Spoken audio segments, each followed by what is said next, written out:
নমস্কার বন্ধুরা, cooking studio by কৌশানীতে আপনাদের সবাইকে স্বাগত।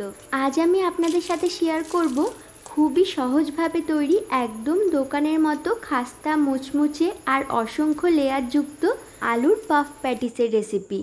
তো রেসিপি তৈরির জন্য প্রথমেই একটি মিক্সিং বোলের মধ্যে নিয়ে নেব 1.5 কাপ ময়দা, 1/4 চা চামচ লবণ আর 4 টেবিল চামচ সাদা তেল।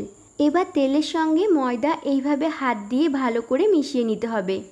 এইভাবে মিশিয়ে নেওয়ার সময় যখন ময়দা হাতে মুঠো করলে এইরকমভাবে দলা হয়ে যাবে আর চাপ দিলেই সহজেই ভেঙে যাবে, তখন অল্প অল্প জল দিয়ে একটা ডো তৈরি করে নেব। আর এই ডোটা কিন্তু খুব বেশি নরম করে মাখলে হবে না, একটু টাইট করেই মাখতে হবে।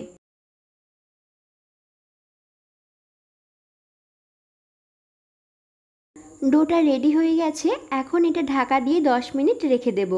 অন্যদিকে গ্যাস ওভেনে একটি কড়াই বসিয়ে দিয়ে দেব 2 টেবিল চামচ সাদা তেল। তেল গরম হয়ে গেলে কয়েকটা জিরে ফোড়নের জন্য দিয়ে দেব একটা মিডিয়াম সাইজের পেঁয়াজ কুচি, 1 চা চামচ করে আদা রসুন কুচি আর 2টো কাঁচা লঙ্কা কুচি। এবার এগুলো 2 মিনিট নেড়ে চেড়ে দিয়ে দেব স্বাদমতো লবণ, হলুদ আর সামান্য পরিমাণে একটু চিনি। হলুদের কাঁচা গন্ধটা চলে গেলে এর মধ্যে দিয়ে দেব আগে থেকেই সেদ্ধ করে ম্যাশ করে রাখা 2টো মিডিয়াম সাইজের আলু।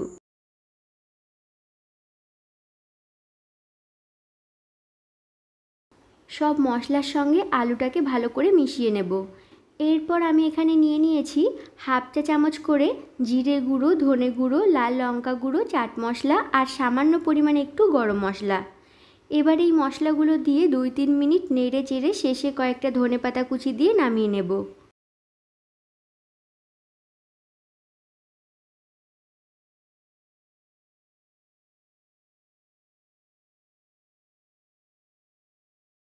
অন্যদিকে ময়দার ডোটাকে আরও একটু মেখে নিয়ে এটা থেকে 5টা লেচি কেটে নেব।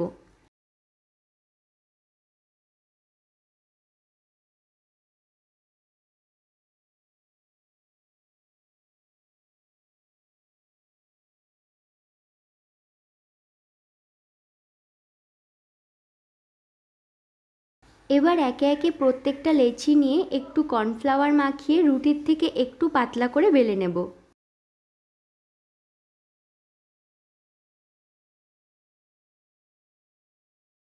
একটা লেচি বেলে নেওয়া হয়ে গেছে, আর ঠিক এই রকম পাতলা করে কিন্তু রুটিগুলো বেলে নিতে হবে। একইভাবে আমি প্রত্যেকটা লেচি বেলে নিয়েছি। এবার একটা রুটি নিয়ে নিয়েছি। এখন একটি ছাঁকনির মধ্যে কিছুটা কর্নফ্লাওয়ার নিয়ে এইভাবে রুটির ওপর দিয়ে ছড়িয়ে দেব।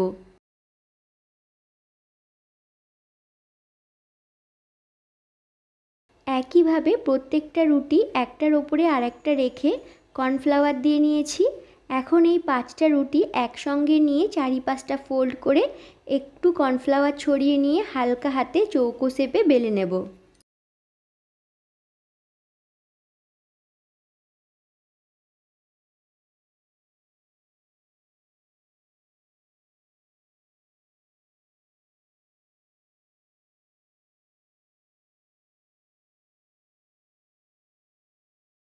সবকটা রুটি একসঙ্গে করে এইভাবে হালকা হাতে চৌকো শেপ দিয়ে বেলে নিয়েছি।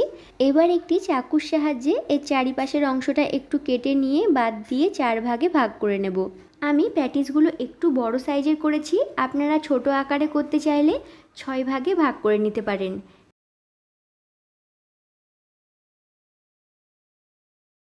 এবার এখান থেকে একটা নিয়ে মাঝখানে আলুর পুর দিয়ে এইভাবে হাত দিয়ে একটু জল লাগিয়ে নিয়ে হালকা হাতে একটু চেপে দেব।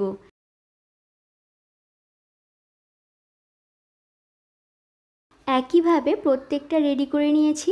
এখন গ্যাস ওভেনে একটি কড়াই বসিয়ে পরিমাণ মতো সাদা তেল দিয়ে তেলটাকে গরম করে নিয়েছি।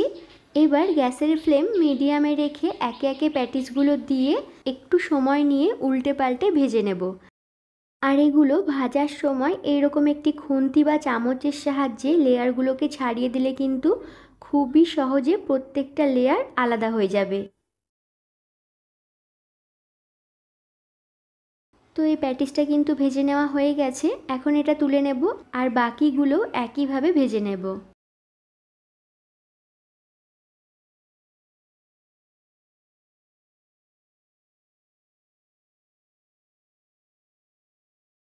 তো বন্ধুরা, একদম দোকানের মতন প্যাটিস কিন্তু আপনারা খুবই সহজে বাড়িতেই তৈরি করে নিতে পারবেন।